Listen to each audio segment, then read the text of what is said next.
Hello, ladies and gentlemen, and welcome to another edition of On the Mic with Mike. I am your host, Mike Larkin, and joining me today is a very talented, very beautiful, and very, I'll say, dominant and dangerous, pun intended, individual, Miss Dominique Danger. Dominique, it is a pleasure to have you on the show. How are you? The pleasure is mine. How are you, Michael? I am well. First and foremost, I gotta say, being the woman that you are, such a specimen, such a brute, and such an amazing figure and polarizing figure, if you will, in the Sessions wrestling community, I am a fan of your work and you are absolutely killing it. So I just want to give you the most utmost sincerity and respect and kudos because you are doing a great job with what you're doing. Thank you. Thank you very much. You are very welcome. Let's start it off here because, first and foremost, I've seen a lot of your work in sessions. There's bodybuilding. You are like, dare I say, as the term is, a jack of all trades. You're like a Jill of all trades. So let's start with the bodybuilding aspect first because, my goodness gracious, specimen, strong, just beautiful, just athletic, the whole nine. Talk about the bodybuilding field because, again, as someone with your stature, with your presence, it's very intimidating, it's very appealing, and you really attract the eye of a lot of people. So let's talk about the bodybuilding aspect. How did that whole thing come into fruition as far as the bodybuilding aspect goes? Well, I was a relatively large girl growing up, very endowed in the leg department, genetically very blessed, and almost to a point where I was ridiculed in school because my legs were so enormous in comparison to the rest of me. So quite honestly, I think over the years, the older I got, I played sports with the intention of balancing out my physique. And I was born and raised in the Middle East, so we didn't per se have what you know as bodybuilding over here. And so it's funny because I sort of fell into it from a desire to balance out my body, which is typically what we do as bodybuilders, is we seek out that perfect symmetry. And so I started lifting in my early teens just to get my upper body to match. And surely enough, down the road when I moved to the United States, I sought out some help with my diet. And I remember my first nutritionist with Titan, with a shout out to Titan's Nutrition, Daniel Stuckert. He said to me, he asked me, "Who's your favorite bodybuilder?" And I was like, "What?" I had no idea what he was talking about. And so I educated myself on the fact that we are a rare breed of women who have a desire to enhance our musculature while maintaining a relatively pleasing symmetry. And so that was the beginning of the road for me, really, when I first, I had to seek out help to get my upper body to match out my legs, and I still was about 5 years behind in development. So the symmetry sort of did not serve me well as a competitive bodybuilder down the road because I was a very bottom heavy. And this is at that point is where I transitioned from that into Olympic weightlifting when John Coffey, he's a Hall of Famer in Olympic weightlifting, saw me on stage and he said, "Girl, you are built for performance and not aesthetics." Well, I look at it also from a stance of, if you don't mind me saying, I mean, we've had Mr. Olympias, we have so many bodybuilding competitions, we have so many powerlifting competitions. Like my first introduction with that when I was a kid, because going with either mama to 7-Eleven, doing the errands, getting some milk, I thwarted right over towards the magazine section. There's flex, there's so many bodybuilding aspects, there's muscle and fitness here in the States. One of the things that always attracted me about it is I've always appreciated the discipline, and like you were talking about your diet and just everything that goes into it. And I guess for me, like again, being raised by two great women, and my mother and my grandmother, God rest her soul, I've always just appreciated the work of art that women are just in general. And one of the terms that I used to hate, because it still happens today in this world, you know what I'm saying? Because we're in a world of unfortunately body shaming, and people have to do this and people have to do that. There's always something derogatory, and everybody has an opinion. And as we all know, the old saying, opinions are like assholes. Everybody has one, but I digress. It's one of That's those true. things. Thank you. It's one of those things, Dominique, where I look at it from a term of, and I've actually had this discussion with a prior guest on my show, and I've looked at it, I'm like, the term mannish comes into fruition, and I'm like, okay, if a woman wants to be disciplined, if a woman wants to, take care of her fitness, take care of the regimen, the specimen that she is, and just overall encompass, the strength aspect from a physical aspect, it's not mannish. It's someone that really takes care and pride in themselves from a health department and a physique department, and that's what I can respect. And that's the one term that I hate, and I've always said that, the term mannish. I'm like, there's nothing wrong with just a girl wanting to feel powerful, strong, and just really just work out and just have that fitness aspect to it, because it's something you can respect. And then we see people like yourself, and I'm going to say this right now. We talked about that attract and appeal aspect towards the beginning of the show here, but I'm like, that's something that really gravitates for people towards like yourself, and that's what people like. We'll get into sessions in a second. People want to work with it, and it's just like it's the fun aspect. You know what I'm saying? Dare I say it's like body worshiping, if that makes sense. Absolutely. So I'm just like, it's one of those things where I look at it from your stance, like, and everything that you've achieved and everything that you've done with Alliance headquarters, which I want to ask you about, because my goodness gracious, mixed martial arts, jiu-jitsu, that is a premier top headquarters right there, and you were doing your thing over there as well. Indeed, it is. We are the headquarters. We are based out of Atlanta, and I am the resident female black belt, the only black belt at the headquarters. And it took me about 10 years to get my black belt under Romero Cavalcanti Jacare, and he's a Hall of Famer in the sport and the only non-Gracie to get inducted into the Hall of Fame. It's been quite a run being able to manage the sports that I've played on so many different disciplines that required a completely different approach where diet and training was concerned. So just having to balance all that was probably the biggest challenge I've faced as a multi-sport athlete. But funny enough, I mean, I've had my run on all of these platforms, and when I focused my attention on my jujitsu, little did I know that it would. There was so much carryover from all the other sports that I had played into my wrestling, and so I really did shine in the ranks as a jujitsu practitioner. With last year placing, I took gold as Master 2 World Champion in Las Vegas. It was my first actual gold at black belt. I had won worlds on several occasions before that as I was coming up in the ranks, but I wasn't able to hit gold until last year, and I had gotten a silver at the European Open the year prior, and I got and I hit a bronze at the World Championship before that. So to come back and take the gold was a huge accomplishment for me. It was actually one of the most, it was the epitome of everything that I had worked towards, quite honestly. And it was unfortunate because I was supposed to go back and defend that title this year, and unfortunately with the world, taking a massive shit, I wasn't able to do that. So. First and foremost, you just so eloquently put that, because unfortunately it has. It really has taken a massive shit. And it's, I don't mean to laugh, but it's very true. With everything that's going on with COVID and everything, you have these things, you have everything set in stone, and then bada bing, bada boom, the world goes to a whirlwind. But I digress. Now you're talking about being a black belt master with jiu-jitsu and stuff, and everything that really comes into from super weights and gold medalists, and everything that you've achieved in your lifetime as a multi-sport athlete. I actually just want to ask you about that, because you're talking about MMA and jiu-jitsu. What is something that really wanted to have you pursue in that? Because I got to say, from your photos, from everything that you encompass with your overall being, Dominique, I love the work and just the overall art form that is MMA and jiu-jitsu from a combative nature standpoint. And we'll get into sessions wrestling as well. But I'm curious about the MMA jiu-jitsu thing. What is it really that attracted you and really gravitated you toward that field? Well, to be honest with you, I was lifting on an international circuit, and so I was also ranked top 2% super heavy. So when you compete at a level like that, the enjoyment of your sport just sort of gets sucked right out of the practice for you, because it becomes more of a job. I mean, we were obligated as fully sponsored athletes to be on the platform at a certain time of the day, every day, day in, day out. Holidays, you work through injuries, you work through sickness. So it was so demanding that I was getting burnt out. I was really getting burnt out, and I needed a change of pace. So the only thing for me that's always been a breath of fresh air was playing sports. So quite honestly, in order to distract myself from the rigors of my training, I took on another sport, which was how I got into jiu-jitsu. I got into jiu-jitsu because I wanted something completely different, completely out of my element. I mean, I showed up at the academy my first time. They took one look at me and they're like, fuck that. So nobody ever thought, I mean, I don't look like a jiu-jitsu practitioner. I look like a bodybuilder, and I still do.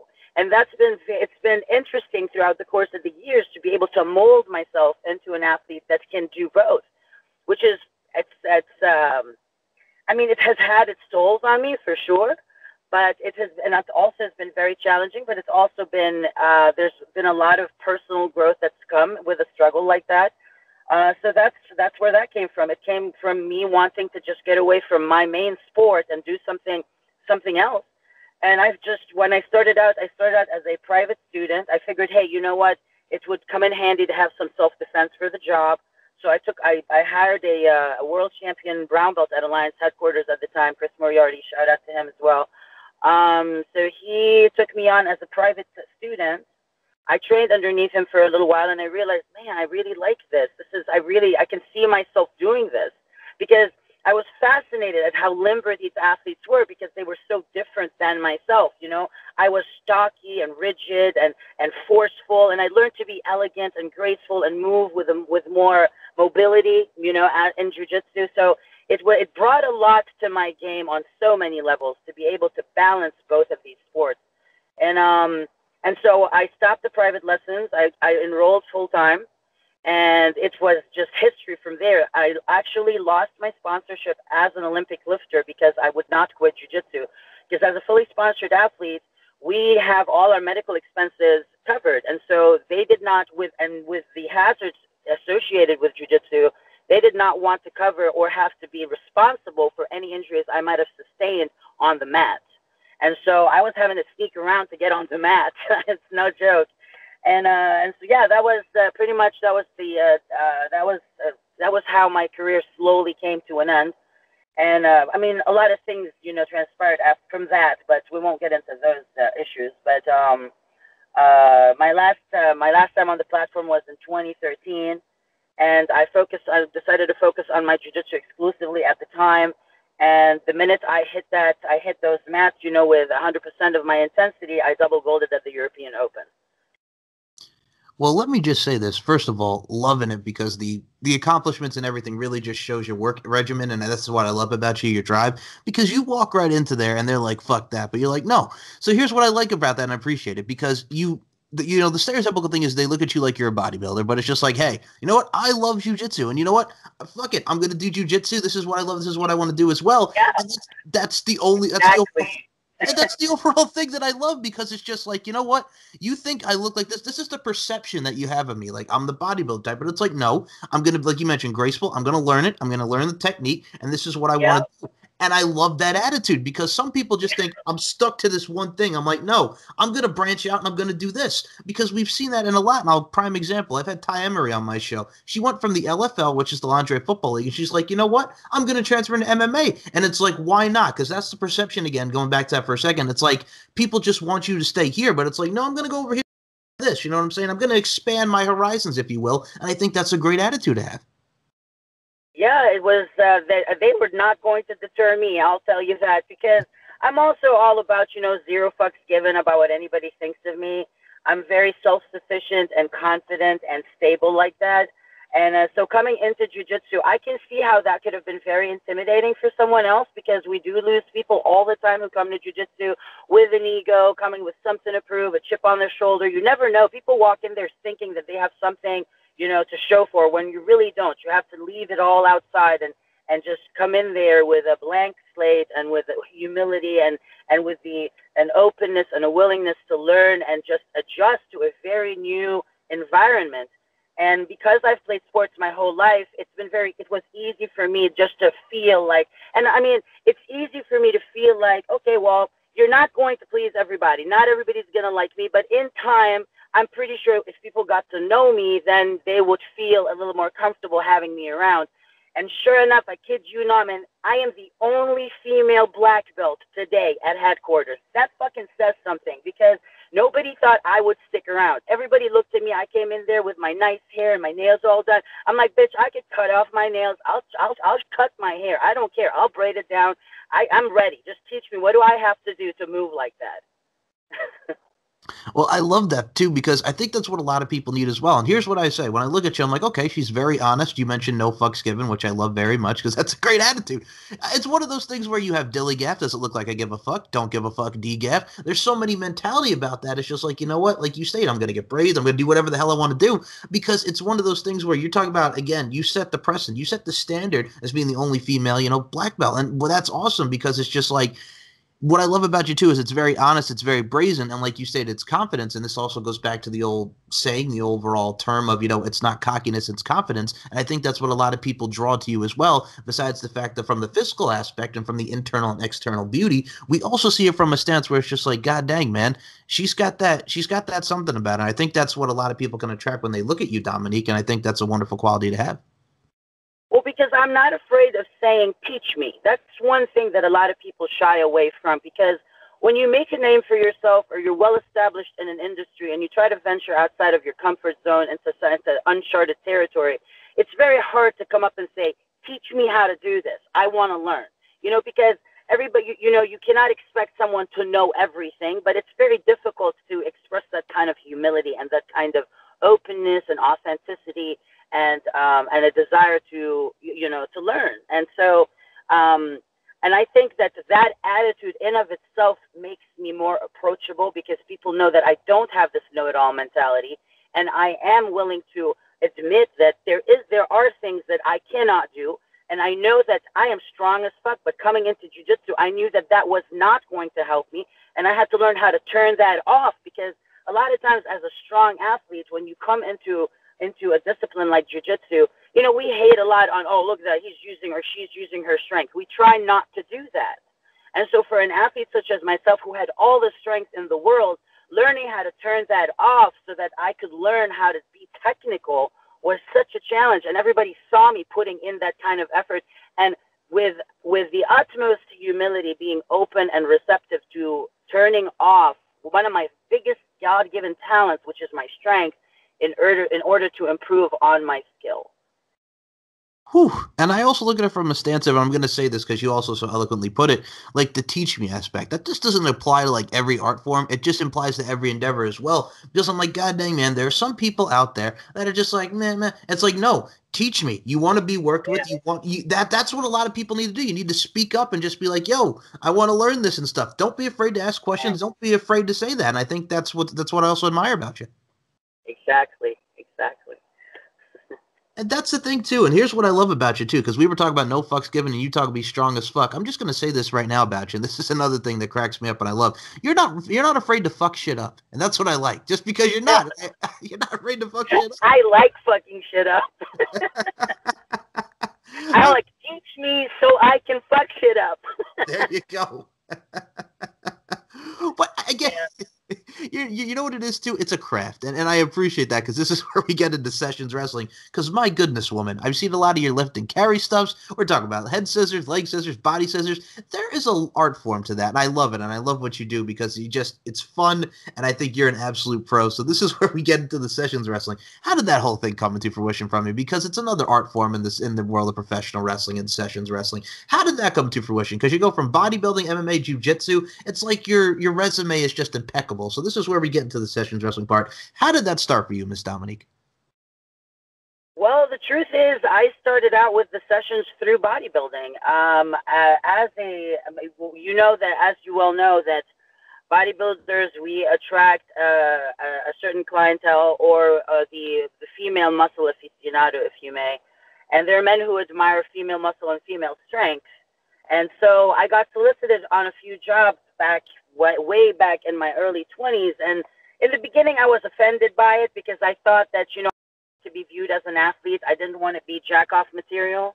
But then again, you live in a world where women are objectified no matter what you look like, whether it's the muscle, no tits, big ass, small ass. It's like, no matter what we do, we just can't escape the patriarchy. And so it was a part of me that had to embrace that at some juncture, that it's okay. I suppose the muscle can appeal sexually to certain people.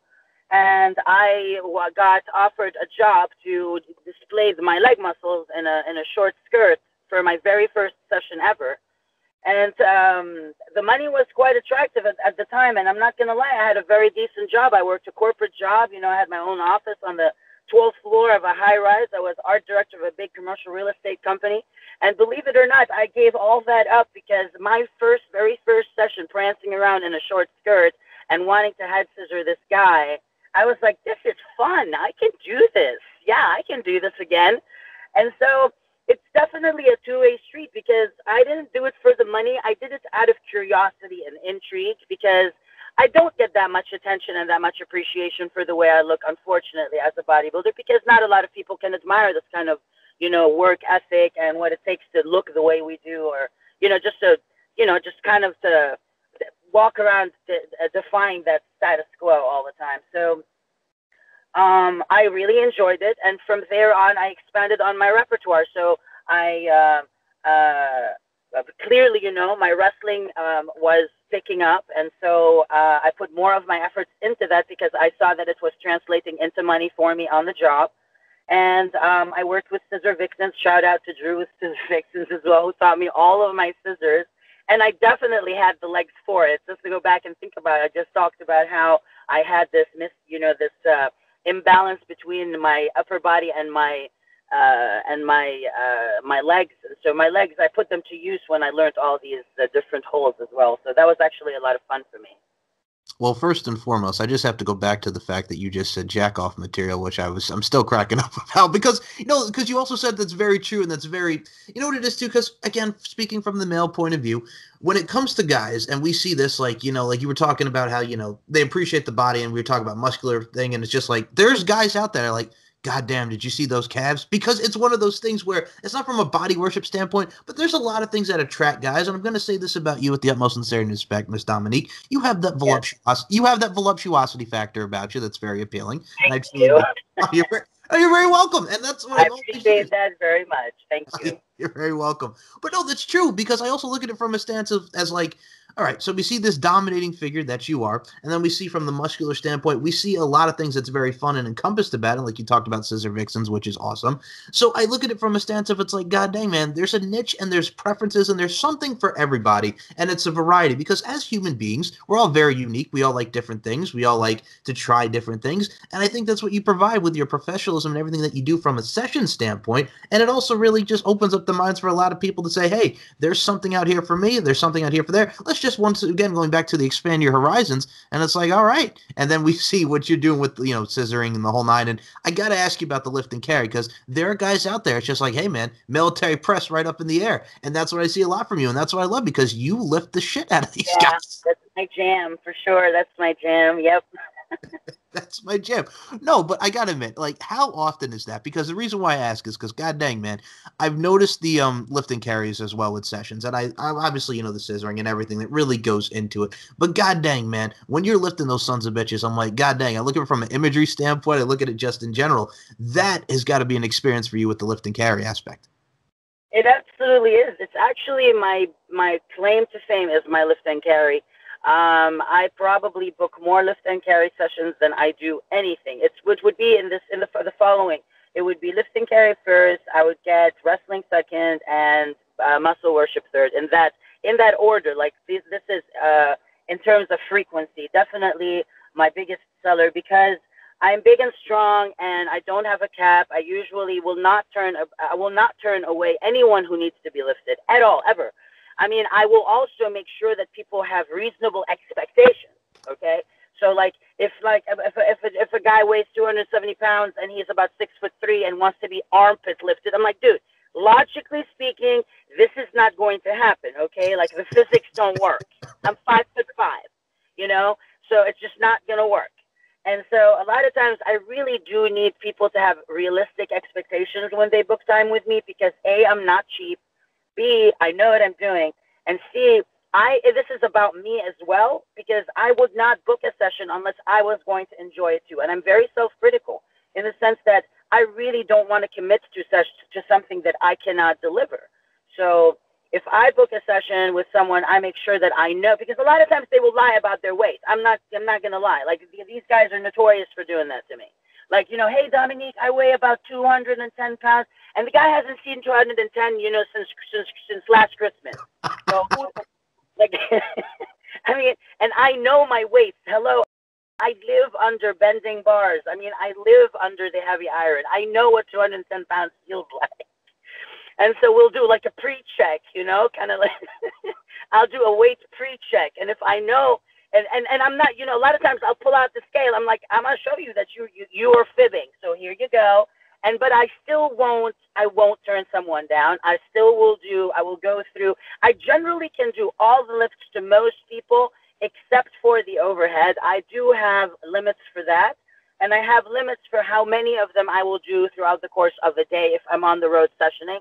But let me tell you, I don't think anybody knows the kind of work it takes to do that, by the way. Like, I mean, people do not realize that for the amount of money you spend, all of that money, most of it goes towards my physical therapy and and towards, self-maintenance and deep tissue massages and things that kind of keep me together so that I can continue to deliver on this service.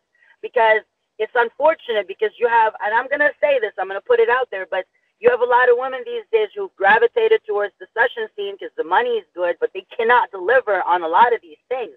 I am a purist, and people know that about me. There are forums online where people discuss my shit because they know that I'm all about the lift if I'm about to perform it because it's fun for me as well. I want to challenge myself like that. I enjoy this. I am this bitch walking around trying to pick up my boyfriend out of a restaurant and press him over my head. That's probably why I can't keep a man around because I'm always trying to pick him up. So it's funny. So it's definitely something I enjoy doing as well, and so I take it very seriously. First of all, you just put the mental picture in my head of just you going into a restaurant, just freaking putting them over your head. See, you know what it is, and I appreciate that because it's bluntness, and I also just have besides It's the mental funny. image, it It's also is. funny, and I'm playful. I'm playful like that. But society tells you if you get older and if you're a female, you can't do this, and there's certain things that that are just not age appropriate. I'm like, fuck that. We still run around and roll around in geese like we're wearing PJs and sweat all over each other. And you tell me I can't pick a guy up and take him on a piggyback ride? Fuck that. First of all, I'm gonna say that is a very attractive quality because besides being playful, but that's also just awesome though because that's fun and that's what a lot of guys look for in girls. I mean, there's a lot of funness to it, and I'm just like, okay, this is gonna be a good time. And when you commit to that relationship where you talk about not keeping the guy, that's commitment right there, man. That really is. That's commitment. Exactly. Exactly. And I'll be honest with you, first and foremost, I'm also going to go back to the fact that when you were talking about, the money, what it goes to. So pretty much what you're saying is if I can correct this verbiage, pretty much you're saying is, I got to look fabulous while I'm kicking your ass. That's pretty much what you're saying because it goes to deep tissue massages and therapy. It's like, I got to look fabulous while I'm kicking your ass. Sort of, kind of is what you're saying. Almost, sort of. Well, I mean, I definitely need to look killer fabulous while I'm kicking your ass. But at the same time, I'm not getting any younger, and I have to be cognizant of that because I need to make sure that my body is still functional after putting in all the time that I have put in to the sports that I've played on a very, very advanced level so that I can continue to deliver on this service because it's very physically demanding. Like a lot of times, it's been easier for women to gravitate towards the industry and offer different services and because we can't the thing is that you can't really advertise. You couldn't advertise back before Session Girls came out and you have the WB. You couldn't advertise unless you actually could deliver on these wrestling services. And a lot of these practices that the girls, that in my line of work are notorious for doing. So, but then women were trying to bypass and they found a loophole around that. And so they started, they would claim that they would offer certain services, but then they would, and I get these complaints from clients all the time, which is very unfortunate because you'll find a lot of people who still are about, the lift and carry, for example, but then you've got girls taking the money and not being able to deliver on that service because they cannot perform these lifts for obvious reasons. I mean, a lot of the guys are heavier and bigger and stronger. So not a lot of women will put themselves out there and be able to deliver on this service. And I pride myself in the fact that anybody who sessioned with me, I have reviews out there and people have put it out. I mean, it is out there on the internet for the world to see that I have never claimed to be able to do something that I have not delivered 100% on and some. Also, I'd like to add, because you did make a comment there talking about him not getting any younger. First of all, you look fabulous, so stop that right now. We ain't talking about age here, Dominique. You look great. Well, I think you're 28, but when I was 20, I I am. I don't think I remember what it was like to be 28. Hey, I just appreciate women. Don't even matter the age, man. I'm just an appreciator of women like yourself, so please. It's all. I appreciate that greatly. Thank you. You're very welcome. No, I mean, for me, I also look at it from a stance of, okay, so I'm going to put it in this perspective because, like, you're talking about, like, obviously you're from the Middle East, and we were discussing, what you're doing with the states and the whole nine. For me, I think that's a plus because I also look at it from a stance. If you look at the world of professional wrestling, there's so many training facilities in, like, the international realm from the UK, Japan, and what have you. Even with the Middle East being performance and shows wise, I think that's great because you were talking about repertoire. I'm like, for us in the states and for people international wise, and vice versa, coming back in between, we get to add a lot to our repertoires, and I think that's what's great because we build from a discipline standpoint, a physical standpoint. I think that really is the overall, use the word accoutrement, if you will, that really shows in each and every art form, from an athletic standpoint. Very true. Yep, very true. And then this All brings encompassing. exactly, that's all accomplishments, and that's what I appreciate because it's the regimen and it's the dojos, it's the facilities, it's the gyms. I mean, everything is right at our fingertips. We just got to go out there and get it. Exactly. Now, this is where, okay, we're getting into the dominatrix part here because I have seen a lot of your stuff, and this is where, how did that even come in? Because I'll be honest with you, as a pop culture nerd that I am, my first introduction to like dominatrix and that type of, art form, if you will, there was an MTV True Life, for taking it back to people back in the days of MTV here before we started playing reality shows. MTV True Life, there was an episode of, talking about dominatrixes and talking about the overall art form and what guys like in the submissive standpoint and everything. And I'm just like, okay, this is unique, but also at the time when this came out, I was like preteen, about to be a teenager. I'm like, okay, this is a lot to take in, but I'm aware of my surroundings now, so okay, here we go. And then as we grow older, we see a lot of this thing being a top niche and everything as well, and a top commodity, if you will. So the dominatrix aspect I got to ask you about, because again, dominant aspect, it's very playful, but you're also having fun in the moment. Yes, that is true. If you really think about it, I didn't stray very far away from what I was already doing when I got into professional domination because my areas of expertise are three kinks, and those are cretolenia, it's stenolenia, cretolenia, and FMG. FMG stands for female muscle growth. And these are fetishes that deal primarily with female muscle, female strength, and as I just said, female muscle growth. And so there's a huge crossover between the sports that I play and the services that I render as a professional dominatrix under this umbrella that is it's a branch of femdom called fantasy wrestling, or fantasy wrestlers, they call us. We are dominatrices who basically offer services that involve a little more of a hands-on approach versus, the classically trained dominatrices that use implements. I mean, some of us who have trained to do the classical stuff, such as myself, we offer that as well as, for example, an expansion on that, on those services to encompass, everything like from fantasy to fantasy wrestling to full-on competitive to no holds barred to cat fighting, the whole nine. So that's where, and then you have your choice of a provider as well. Some guys like to book women who are big and strong and muscled up, and some guys like the little Barbie dolls. Some guys like the girls who are very extensively trained. Some guys like girls who have no training at all and are just playful. So it depends on what the client is looking for. And so this is basically how I got into femdom, and then from there I expanded, like I said, on my repertoire of skills and to encompass all the classical services that I'm sure you are aware of.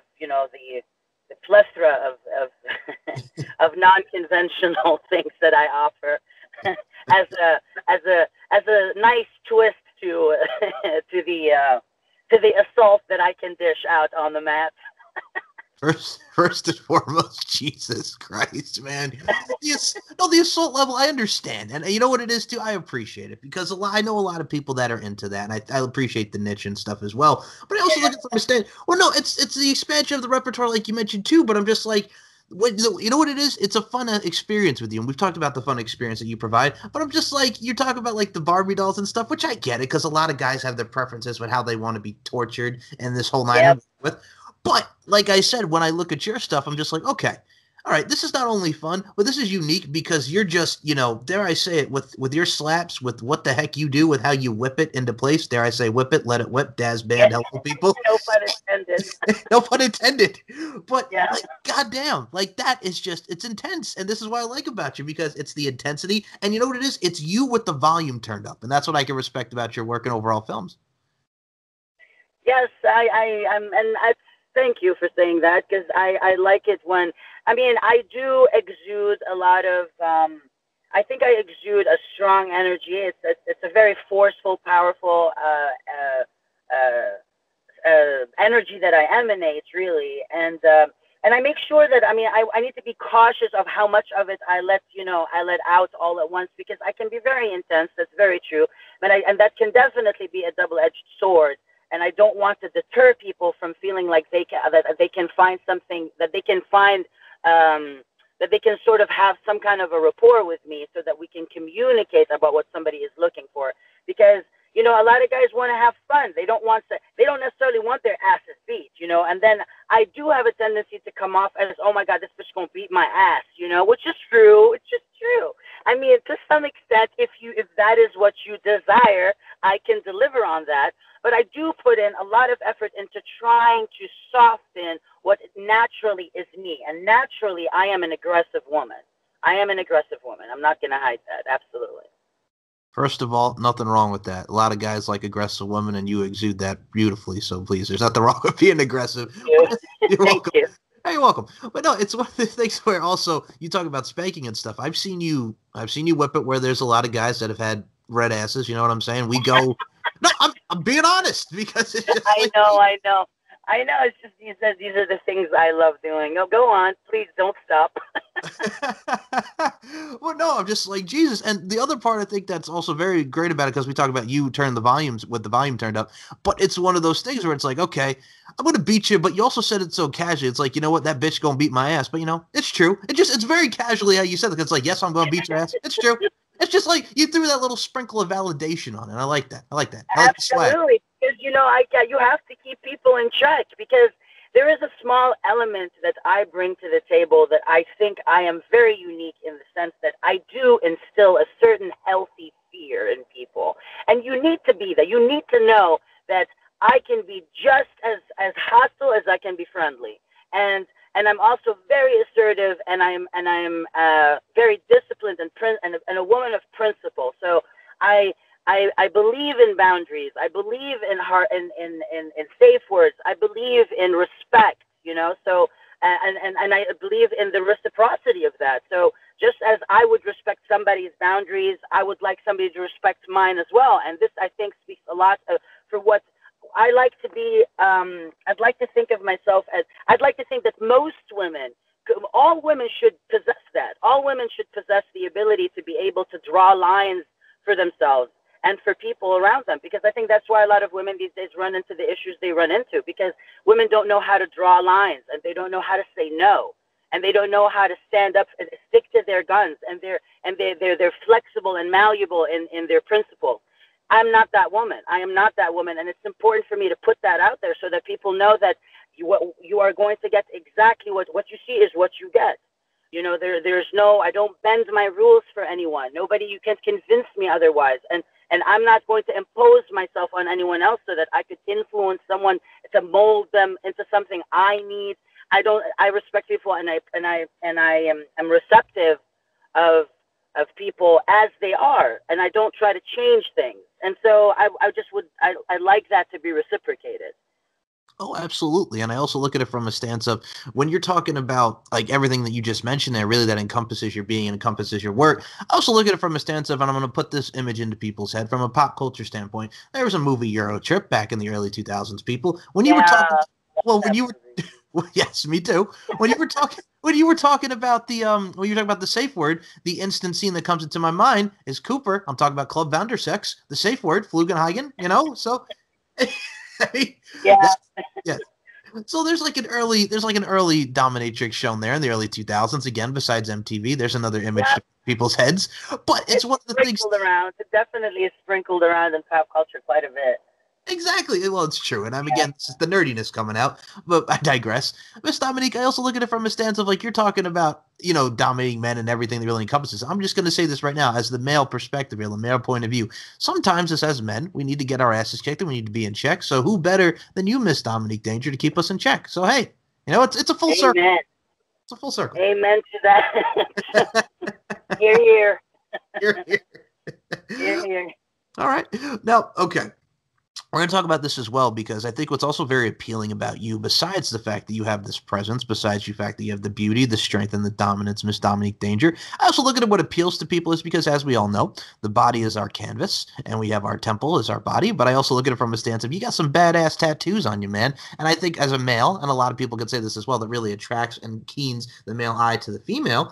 A lot of things that really are encompassed with you is your ink and your overall tattoos. And speaking as a male who has tattoos, a piece dedicated to his grandfather and one he's going to get for his grandmother. I like that about you too because you got sick badass tattoos and it also encompasses, dare I say, the badassery of your overall being. Thank you so much. I've.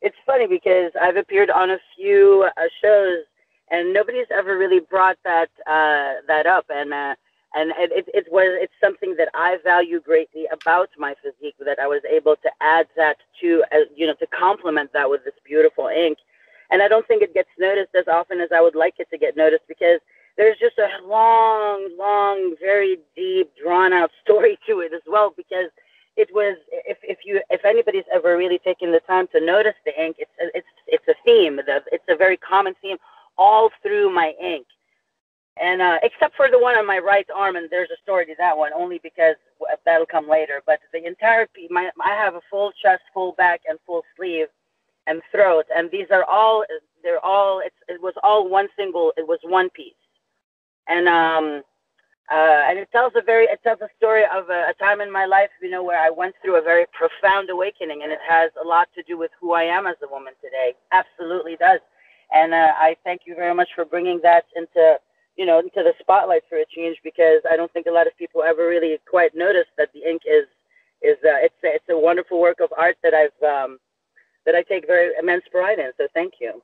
Oh, you're very welcome. I look at it from a stance of, again, this is a kid that's watched a lot of Ink Master and Tattoo Nightmares in his day, and I was also very appreciative for the tattoos because I also look at it from a stance of, like you so eloquently put it, it's a story. I mean, it talks about, I've seen your throat piece, I've seen the arm piece, I've seen the stuff on your right arm. Each and every part of the body has a story to tell with the ink, and I think that's what a lot of people kind of overlook sometimes because they're like, oh, tattoos. I'm like, no, because I'm just like, when it comes to tattoos, like we mentioned, story-wise, we talk about each and every piece on our body has an importance and a significance to it. And I've just always appreciated this. I think a lot of guys can agree with me on this who listen to this. Like, we like a lot of girls with tattoos. I mean, everybody has a preference where they don't, but tattoos adds that extra key element to it that I think that really exudes the beauty because it's like, all right, we got this beauty, from curves, the whole nine, from everything from the external standpoint and the internal standpoint from the overall spirit. But it's like, god dang, man, you add that extra layer to it, tattoos, it's the complete package right there, Miss Dominique Danger. Thank you very much. Thank you very much. Oh, you're very Uh, welcome. the piece on my right, not to not to get into the theme on the rest of the canvas, but I have the when I got my black belt, I had promised myself that I wanted to limit my artwork to the left side of my body. I'm left-handed, so I'm just left body dominant to begin with, and so all of my ink is on the left. But when I got my black belt, it was when I was promoted. I wasn't expecting the promotion, and it was I couldn't, in good conscience, not commemorate that amazing moment for myself in time, and so that was why I steered away from the theme on the left, and I got the piece on my right arm, which is a queen chess piece that checkmates the king wrapped in a black belt, and she's protected by the alligator, which is jacaré in Portuguese, basically, and it says faixa preta, which is black belt, on my forearm. And so that is a bit of a shift from what I have going on my left, which is a much more of my spiritual awakening. But I mean, I think it all kind of at the end. I would not have gotten to black belt had I not gone through that spiritual awakening. So I sort of tell myself that it's all tied into the same whole, you know. Awesome. And I look at it from a stance like you talk about your spiritual awakening. A lot of people go through that stuff, and whether they incorporate it in ink form or whether just in writing or what have you, everybody goes through that. You know what I'm saying? We all have to find True. ourselves. It's true. And we all have to find ourselves. And once we find ourselves, it's a beautiful thing. We get to expand our horizons. There's that term again. We get to, really just open up our minds. And I think a lot of people can learn from this as we're having this discussion. Just be a little bit more open minded, expand, just open up your mind, open up your heart, do the damn thing. And bada bing, bada boom, we have a great peace. We have everything involved and encompassed in our overall spirit. And I think that shows. Amen. That's very true. All right. Now, a couple final things I want to say. And first and foremost, I'm going to use the overture right here. Dominique, anytime you want to come back on the show, you're more than welcome to. I really had a blast diving into your work and getting to know you as a person. So I appreciate your time. No, thank you, Michael. I would love to. I would love to share more stories sometime. Thank you for having me. You're very welcome. First and foremost, I got to put it like this, because I look at it from your stance of danger is very apropos, pun intended, in your last name. Because you know what it is. I'm going to use it like this. I'm going to go full circle. There may be some danger into it, but it's an intriguing kind of danger because it's like, you know what? You talk about being aggressive and stuff. It's just like, whoa, man, I don't want to mess with her. But there's a kind of thing about you with your overall spirit. I'm just like, you know what? I may want to get inside that head and just see what's going on there. It's an intimidation factor, but it's also an intriguing factor. So I'll use you as this. You're kind of like intimidation mixed with intriguing. The double I's, if you will, I squared, intimidation and intriguing. And I think that's what really, encompasses your overall essence, if you will, Miss Dominique. Well, it's trying to keep things interesting, keep you boys on your toes. That is true. And then she'll just come out of nowhere and just lift you from behind, friggin' just. Yeah, exactly. You won't know it hit you. Well, that's the beauty of the element of surprise, right? That's the beauty of the element of surprise. Oh my goodness. But this Dominique, I got to say this about you as well, because one other thing I want to add before we get into the social media platforms, do you have any advice? Because I'm going to put this out there with someone of your intellect and the fact that, hey, I can't lift you at 270 pounds. I do this for a living. And that's the intellect part that made me laugh as well, because it's like, hey, I'm 5'5", but hey, you're 260 pounds. And guys that lie about their weight, which is very intriguing because I can only imagine how many times it happens. But I have to also ask you, any advice you want to give to anybody who wants to pursue a career bodybuilding, the multifaceted elements, the ultimate multifaceted career paths that you've chose? Is there any advice that you want to give from the bodybuilding aspect and everything that you've accomplished that someone else maybe wants to get into similar fields such as yourself? What advice would you give them? Uh, I think that pursuing a life such as the one I've chosen for myself is a calling. So if you were to come across a calling such as this, I think surrounding yourself with people who can positively influence your choices is hugely impactful. And I think that throughout the course of my career, I've been very fortunate to have been surrounded by a great support system and a network of women and men who have appreciated the work ethic that I brought into the industry. And I think, we are greatly affected by our peers and the people and our entourage. And so I'm pretty sure that someone to gravitate towards this line of work or this way of life, you'd have to possess some sort of a desire to better yourself. And from that, stems a lot of things. And so as long as you're able to channel that and have people around you to help you channel things in the right direction, you can absolutely be very successful. Beautifully said. And number two, that's what it's about, inspiring, encouraging a lot of people. And I think a lot of people can learn from your work. So beautifully said. Because to venture into a realm such as this, we're not, it's so taboo, and we're trying to rebel against the system that has kept us oppressed and subjugated for so long, because, women stepping up and wanting to be in positions of power and authority that challenge men on so many fronts it's risky territory. And so it's nice to be able to see other women out there who have done so and reach out to them and be able to talk to them and see how they tackle being in a male-dominated arena, and that's what translates into all aspects of sports or in the workplace. Women are trying to get into male-dominated fields, and it can be nerve-wracking. So being surrounded by the proper support system ensures that you actually can see your aspirations and goals and dreams can come into fruition for you.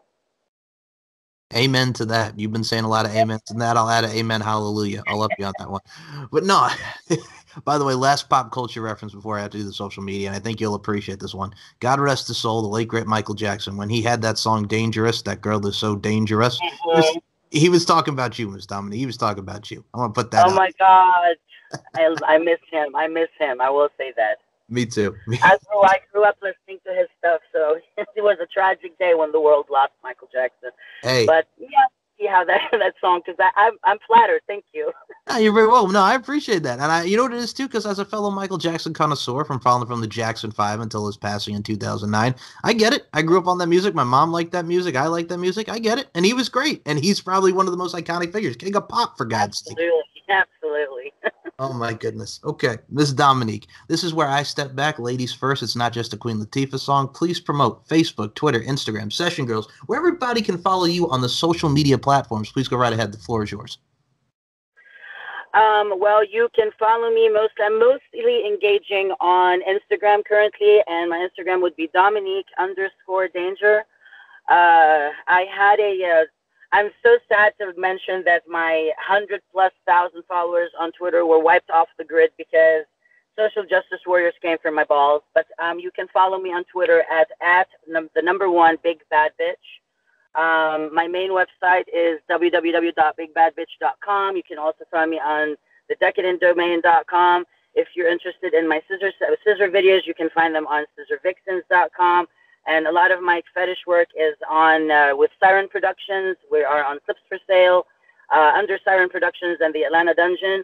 And you can also find me on All Films and Utopia Entertainment. I have an OnlyFans that I've launched very recently, and it has a lot of the more risque stuff that I've been venturing into lately. And that would be OnlyFans/Dominique Danger. Thank you. First and foremost, check out our OnlyFans because Risque, my goodness gracious, man. You want to talk about beauty, you want to talk about overall art form, you want to talk about work. My goodness gracious, Miss Dominique Danger. But hey, I digress. I also got to go back to this because first and foremost, I was trying not to laugh as you were promoting this. Man, social justice warriors on Twitter. I noticed that. No, I'm going to put this out there because there are some things like with social media, it's just like people get offended and something happens where accounts get suspended or you have to start over from scratch. So yes, I understand. Oh my God. Oh my God, yes. Like years. I put years into that feed. They just erased it without even a warning.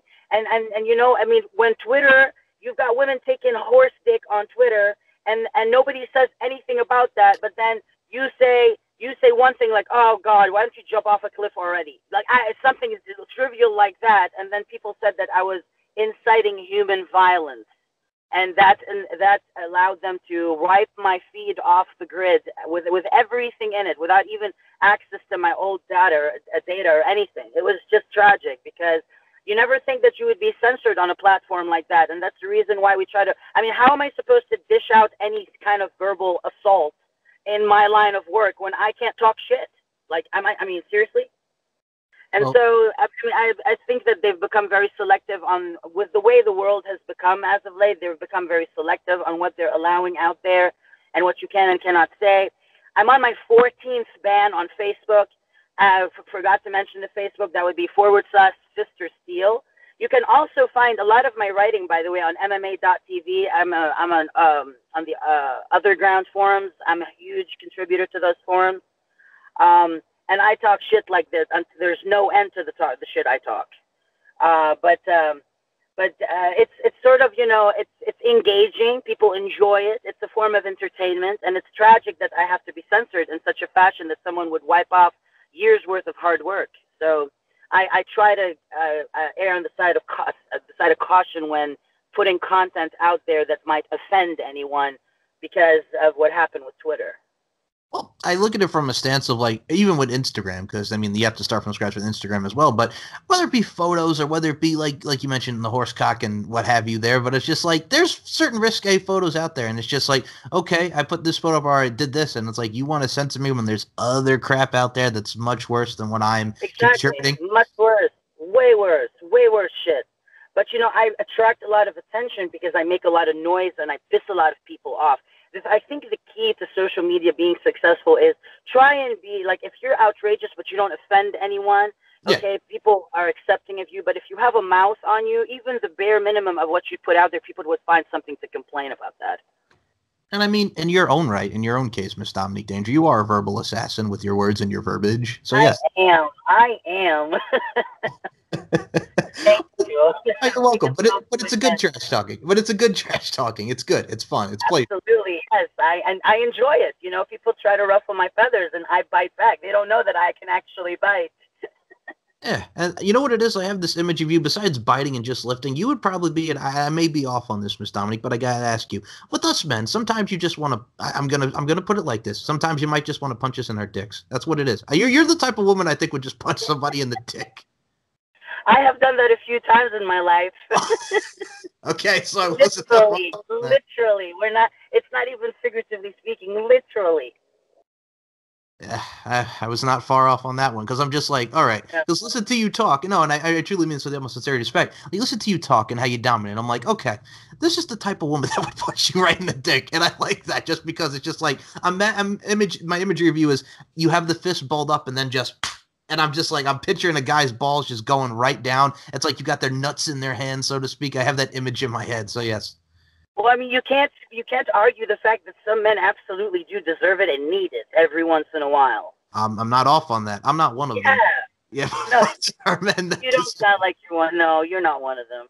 oh, thank you. I appreciate that. But hey, I'll tell you something. If we're ever in public and we ever do meet each other, which I'll have the pleasure of doing, I'll let you lift me. Lift me anytime. Go ahead. I would. Hey, I'm down. Bring it. Let's do it. All right.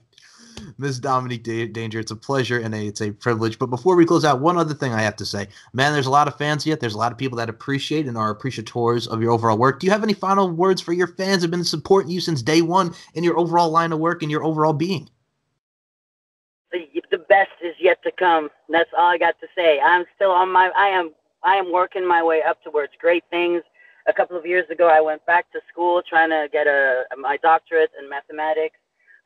Trying to expand my horizons on so many fronts, and I have been loyal to my regulars as they've been loyal to me. So I have a huge I love you and thank you. Beautifully said. And for Miss Dominique Danger, my name is Mike Larkin. This concludes another edition of On the Mic with Mike, and we will talk to you guys in the next episode. Dominique, thank you so much. Thank you.